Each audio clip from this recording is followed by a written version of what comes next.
Halo semua, kali ini kita akan bahas review Morning Worship tanggal 20 bulan Agustus 2023. Di Kejadian 27 dibilang ada breath of life yang dihembuskan yang membuat tanah menjadi living soul.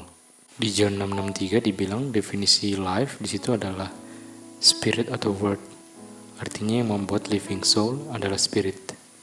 Di Roma 11:34 dan Yesaya 40:13, spirit Tuhan itu adalah mind of the Lord atau pikiran Tuhan. Artinya yang membuat manusia menjadi living soul adalah pikirannya Tuhan. Di Kejadian 2 ayat 16, mereka mendapatkan word lagi yang keluar dari mulut Tuhan dalam bentuk commandment. Ini adalah mindnya Tuhan, spirit Tuhan juga.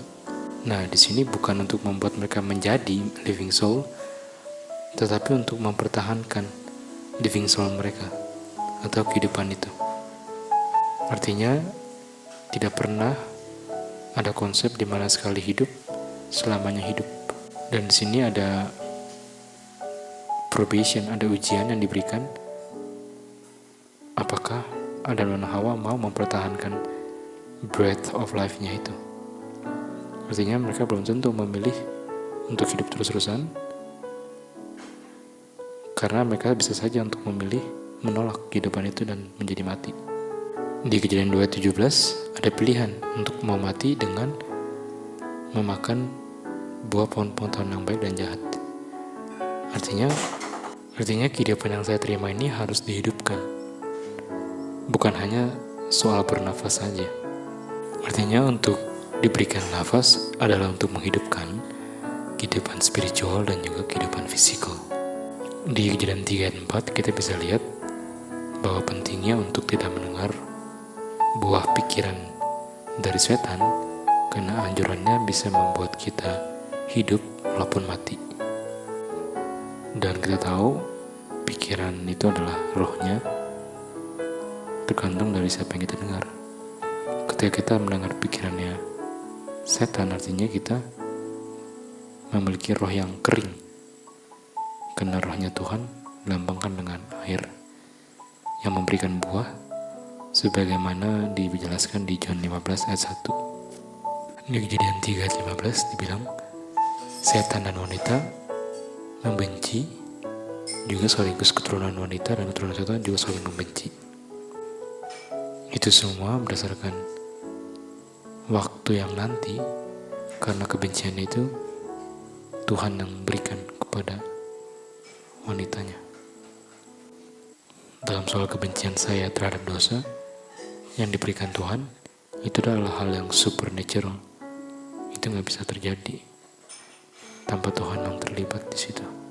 Saya gak bisa benci dosa atau setan kalau kebencian itu gak ditempatkan sama yang sanggup menempatkan secara supernatural.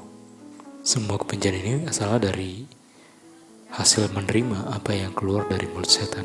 Artinya sebaliknya, kalau kamu membenci dosa, kamu harus dengar apa yang keluar dari mulut Tuhan. Ini semua adalah janji nubuatan yang Tuhan berikan, dan ini semua bersyarat. Jadi janji dulu ada, lalu ada nubuatan yang bersyarat itu.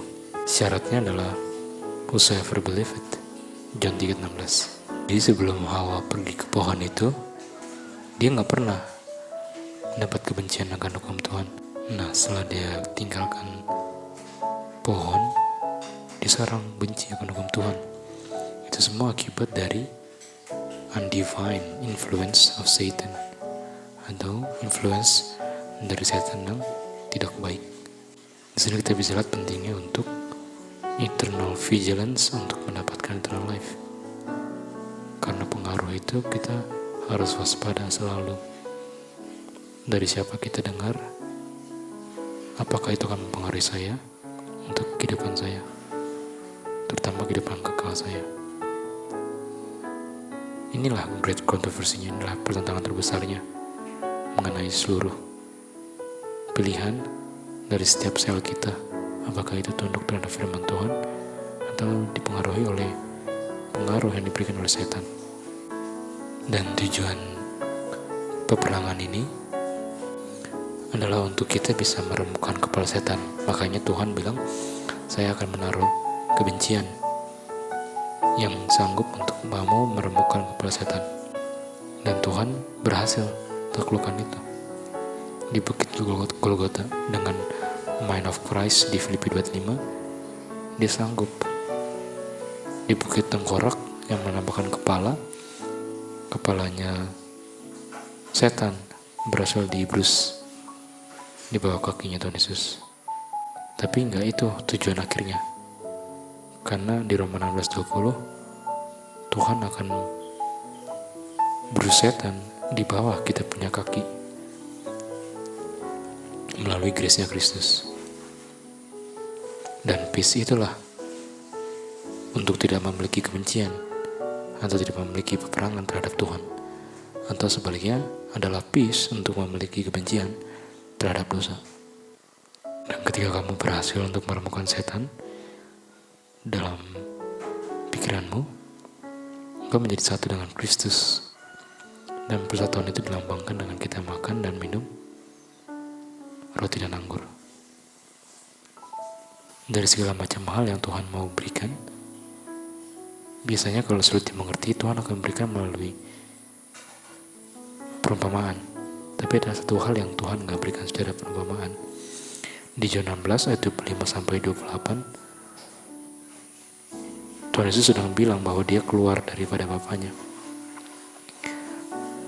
Dan ketika dia ayat 29, murid-murid mengerti bahwa ini semua bicara dengan sangat gamblang, dengan sangat jelas, tidak ada perumpamaan.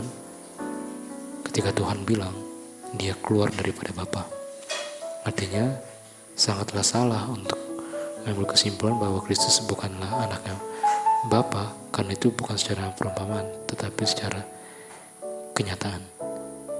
Demikianlah kita punya review. Sampai jumpa di next episode.